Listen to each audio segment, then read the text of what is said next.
మిత్రులారా నమస్కారం. నేను మీ డాక్టర్ చిరుమామిళ్ళ మురళీ మనోహర్. ఈ వీడియోలో అందరికీ అవసరమైన ఒక ముఖ్యమైన విషయాన్ని మనం మాట్లాడుకోబోతున్నాం. వండే ముందు మామూలుగా చికెన్ కడగటం మంచిదేనా? ఇదేమిటి, ఇది ఒక ప్రశ్న అని మీకు అనిపించవచ్చు. ఎస్, దీని గురించి కొంచెం టెక్నికల్గా తెలుసుకోవాల్సినటువంటి అవసరం ఉంది. ఇది మనం డిస్కస్ చేద్దాం. చూడండి, భారతీయ వంటగదిలో ఆచారాలు, అలవాట్లు ఇవన్నీ కూడా ఆరోగ్యంతో ముడిపడి ఉంటాయి. ఆయుర్వేదం ప్రకారంగా ఆహారాన్ని శుద్ధి చేయటం అనేది ఒక ముఖ్యమైన ప్రక్రియ. శుచి, పరిశుభ్రత లేని ఆహారం విషంతో సమానం అని మన పూర్వీకులు అనుకునేవాడు. ఈ నమ్మకంతో మనం మార్కెట్ నుంచి తెచ్చినటువంటి మాంసాన్ని నీళ్లతో పదే పదే కడుగుతూ ఉంటాం. అయితే మారుతున్న కాలం, ఆధునిక పరిశోధనలు కొన్ని పాత అలవాట్లని రీథింక్ చేయమని అంటే పునరాలోచించుకోవాలని సూచిస్తున్నాయి. ముఖ్యంగా చికెన్ లాంటి మాంసాహారాన్ని శుభ్రపరిచేటువంటి విషయంలో మనం చేస్తున్న శుద్ధి ప్రక్రియ నిజానికి అశుద్ధికి దారితీస్తుంది. దీని వెనుకున్నటువంటి శాస్త్రీయ అలాగే ఆరోగ్య కారణాల్ని మనం వరుసగా పరిశీలించాలి. అసలు మనం ఎందుకు కడుగుతాం? ఇది నిజానికి ఒక భ్రమ. ఈ చికెన్ విషయంలో ఇది మీరు తెలుసుకోవాల్సిన అవసరం ఉంది.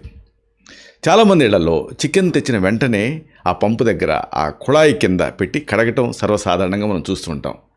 ఇలా చేయటం వల్ల మాంసానికి ఉన్న జిగురు పోతుందని, రక్తం మరకలు, ఎముకల ముక్కలు ఇవన్నీ కూడా తొలగిపోతాయని, ముఖ్యంగా కంటికి కనిపించని సూక్ష్మ క్రిములు నాశనం అవుతాయని మనం నమ్ముతాం. మన ఉద్దేశం మంచిదే అయినప్పటికీ కూడా ఫలితం మాత్రం దీనికి విరుద్ధంగా ఉండేటువంటి అవకాశం ఉంది. చూడండి, ఇక్కడ ముఖ్యమైన విషయం ఏంటంటే, ఈ నీళ్లతోటి కడగటం వల్ల బ్యాక్టీరియా పోతుందనేది కేవలం మన అపోహ మాత్రమే. అసలైన విషయం మీరు తెలుసుకోవాల్సింది ఒకటి ఉంది. నీరు బ్యాక్టీరియాని చంపలేదు సరికదా, ఇంకా వ్యాప్తి చేస్తుంది. ఇది ఒక అస్టానిషింగ్ నిజం. అంటే ఈ పచ్చి చికెన్ పైన సాల్మొనెల్లా, అలాగే క్యాంపిలోబాక్టర్, ఈకోలై ఇలాంటి ప్రమాదకరమైన బ్యాక్టీరియా ఉండేటువంటి అవకాశం ఉంది. మీరు ఆ చికెన్ని కుళాయి కింద అంటే పంపు కింద పెట్టి నీళ్ళతో కడుగుతూ ఉంటారు కదా. ఇలా కడిగినప్పుడు ఆ నీటి తుంపర్లు అంటే స్ప్లాషింగ్ అనేది ఆ కంటికి కనిపించకుండా మీ సింకు, ఆ పక్కన ఉండేటటువంటి గిన్నెలు, అలాగే కటింగ్ బోర్డులు, ఆఖరికి మీ బట్టల మీద కూడా పడతాయి. దీన్ని క్రాస్ కంటామినేషన్ అంటారు వైద్య పరిభాషలో. అంటే మీరు ఆ చికెన్ని శుభ్రం చేస్తున్నారు అని అనుకుంటున్నారు, కానీ అందులో ఉండేటువంటి ప్రమాదకరమైన బ్యాక్టీరియాని వంటగది అంతా కూడా జల్లుతున్నారనమాట. ఇంటి భోజనం తిన్నా అనారోగ్యం పాలవటానికి ఇది ఒక ప్రధానమైన కారణం. అలాగే ఇంకొక ముఖ్యమైన పాయింట్ ఉంది. మరి దీనికి పరిష్కారం ఏమిటి అంటే అగ్ని ఒక్కటే అసలైనటువంటి పరిష్కారం. ఇది ఆయుర్వేదం సూచించేది. ఆయుర్వేదంలో అగ్నికి ఉన్నటువంటి ప్రాముఖ్యత అంతా ఇంత కాదు. అగ్ని సర్వభక్షకమే కాదు, సర్వరోగ నివారణ కూడా. ముఖ్యంగా చికెన్ విషయంలో చికెన్ని సురక్షితంగా మార్చడానికి ఏకైక మార్గం దాన్ని బాగా ఉడికించడమే. చికెన్ లోపల ఉష్ణోగ్రత సుమారుగా 74 డిగ్రీల సెల్సియస్ అంటే 165 డిగ్రీల ఫారెన్హీట్ వరకు వండినప్పుడు దాంట్లో ఉండేటువంటి హానికరమైన సూక్ష్మజీవులన్నీ కూడా చనిపోతాయి. మనం నీళ్లతోటి ఎంత కడిగినా చనిపోని ఆ క్రిములు సరైన వేడి తగలగానే నశిస్తాయి. కాబట్టి నీటి శుద్ధి కంటే అగ్ని శుద్ధి ఇక్కడ ముఖ్యం. బాగానే ఉంది. మరి ఈ జిగురు వాసన సంగతి ఏంటి? ఇది చాలామంది అడిగేటటువంటి ప్రశ్న. అంటే కొన్నిసార్లు ఈ పచ్చి చికెను జిగురుగా అనిపిస్తూ ఉంటుంది, లేదా అదొక రకమైన నీచు వాసన వస్తూ ఉంటుంది. ఇలాగా అందరికీ అనుభవమే. ఒకవేళ వాసన మరీ ఘాటుగా, ఆమోదయోగ్యం కానంత అసహ్యంగా, భరించలేనట్టుగా ఉంటే అది చెడిపోయిన మాంసం అని అర్థం. అలాంటప్పుడు దాన్ని కడిగి వండుకోవటం కంటే పారేయటమే మంచిది. కడగటం వల్ల చెడిపోయినటువంటి మాంసం బాగుపడదు. కేవలం మాంసం పైన ఉన్న తడిని పోగొట్టాలనుకుంటే నీటితో కడగటానికి బదులుగా శుభ్రమైనటువంటి పేపర్ టవల్తో అద్ది వెంటనే ఆ పేపర్లని డస్ట్బిన్లో వేయొచ్చు. ఆ తర్వాత మీ చేతులని శుభ్రంగా సబ్బుతోటి కడుక్కోవటం మర్చిపోకండి. ఇక్కడ అతి ముఖ్యమైనటువంటి మరొక విషయం ఉంది.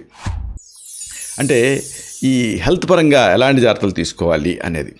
ఇక్కడ ప్రపంచ ప్రఖ్యాత ఆరోగ్య సంస్థలు ఉంటాయే, అంటే సిడిసి, FDA ఇలాంటివి కూడా ఇదే విషయాన్ని స్పష్టం చేస్తూ ఉంటాయి. అంటే ఈ కుటుంబ ఆరోగ్య భద్రత దృష్ట్యా ఈ పచ్చి చికెన్ని వండే ముందు కడగొద్దు అని ఈ సంస్థలన్నీ కూడా సిఫార్సు చేస్తాయి. మనం చేయాల్సింది ఏమిటి అంటే చికెన్ని జాగ్రత్తగా గిన్నెలోనే వేసి నేరుగా వండేయటమే మంచిది.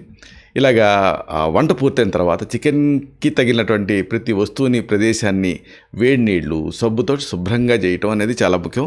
శుభ్రపరచడం అనేది చాలా ముఖ్యం. అలాగే అతి ముఖ్యమైన ఇంకొక విషయం ఉంది. ఇదేంటంటే, సరే మరి అంతైనా మనం కడగాలనిపిస్తూ ఉంటుంది. అలాంటప్పుడు మన ఇండియన్ వంటగదికి సరిపోయేటటువంటి సురక్షితమైనటువంటి చిట్కాలు ఏమిటి? ఇది మనం వరుసగా తెలుసుకుందాం. మామూలుగా ఫారిన్ కంట్రీస్ అనుకోండి, పాశ్చాత్య దేశాల్లో చికెన్ నేరుగా ఓవెన్‌లో వేస్తారు కాబట్టి కడగరు. కానీ మన భారతీయ వంటలలో మనం కడగకుండా ఉండలేము. అంటే మనసు ఒప్పుకోదు. ఒకవేళ మీరు ఖచ్చితంగా శుభ్రం చేయాలనుకుంటే పంపు కింద పెట్టి నీళ్లు చిందేలాగా కడగకుండా మనం కొన్ని పద్ధతులున్నాయి. ఇవి పాటించాలి. ఇవి బ్యాక్టీరియాని చంపడమే కాకుండా మాంసాన్ని శుద్ధి చేస్తాయి. ఏమిటివి? వరుసగా తెలుసుకుందాం. అన్నిటికీ మించి పసుపు, అలాగే ఉప్పు వీటితోటి మ్యారినేషన్ చేయటం. అంటే మీరు ఏం చేస్తారంటే ఈ చికెన్ని ఒక గిన్నెలోకి తీసుకోండి. గిన్నెలోకి తీసుకొని ఆ నీళ్లు చిమ్మకుండా నిదానంగా ఒకసారి కడిగి నీరు వంపేయండి. వెంటనే ఆ ముక్కలకి తగినంత పసుపు, అలాగే కళ్ళుప్పు ఉంటుంది కదా, దాన్ని పట్టించి ఒక 10 నిమిషాలు పక్కన పెట్టండి. పసుపు సహజసిద్ధమైనటువంటి క్రిమి సంహారిణి కింద పనిచేస్తుంది. ఇది మాంసం పైన ఉన్న విషతుల్యాల్ని లాగేస్తుంది. ఉప్పు ఏం చేస్తుంది? బ్యాక్టీరియాని అరికడుతుంది. అందుకని ఉప్పు చేపలు చెడిపోవు. తర్వాత ఈ ముక్కల్ని నేరుగా వండుకోవచ్చు. దీనివల్ల సింక్ అంతా నీళ్లు చిందేటువంటి ప్రమాదం అనేది తగ్గుతుంది. ఇంకోటి ఏంటంటే నిమ్మరసాన్ని ప్రయోగించడం. ఇది కూడా ఒక బెస్ట్ పద్ధతి. అంటే పచ్చి మాంసం వాసన పోవటానికి, స్వల్పంగా శుద్ధి చేయడానికి ఈ నిమ్మరసం అనేది అద్భుతంగా పనిచేస్తుంది. ఈ చికెన్ ముక్కలపైన నిమ్మరసం పిండి దాన్ని బాగా కలపాలి. ఇలా బాగా మిక్స్ చేయడం వల్ల అందులో ఉండేటువంటి అమ్ల గుణం, ఆ ఎసిడిక్ నేచర్ కొంతమేర బ్యాక్టీరియాని నివారిస్తుంది. ఇది మాంసాన్ని మృదువుగా కూడా మారుస్తుంది. అతి ముఖ్యమైన విషయం ఏంటంటే సింకు, అలాగే పరిసరాలు ఉంటాయి కదా, వీటిని శుద్ధి చేయడం అనేది చాలా అవసరం. అంటే ఈ చికెన్ని కడిగిన తర్వాత సింకులో వెంటనే కూరగాయలు లేదా పండ్లు కడగకూడదు. వేడి నీళ్ళలో కొంచెం వెనిగర్ లేదా నిమ్మరసం కలిపి సింకు, ఆ పంపుని శుభ్రం చేయాలి. ఆయుర్వేద పరంగా చూస్తే వేపాకు మరిగించిన నీటితోటి వంటగది స్లాబ్ని తొడవటం వల్ల కంటికి కనిపించని సూక్ష్మక్రిములు ఏమన్నా ఉంటే నశిస్తాయి. చివరిగా మీకు ఒక ముఖ్యమైన మాటని మనం చేయాలి. అంతిమంగా చెప్పొచ్చేది ఏంటంటే ఈ ఆహార భద్రత అనేది మన అలవాట్లపైన ఆధారపడి ఉంటుంది.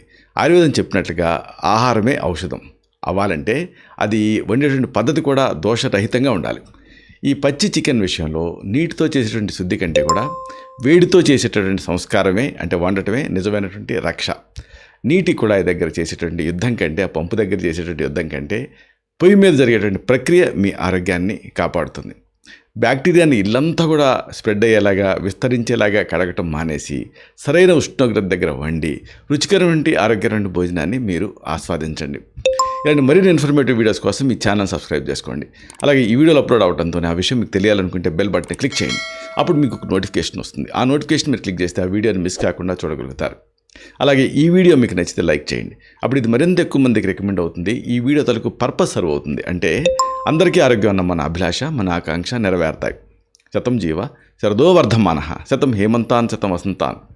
100 శరత్తులు, 100 హేమంతాలు, 100 వసంతాలు వర్ధిల్లుతూ జీవించండి. Stay healthy, stay happy, be positive, keep smiling. Love you all.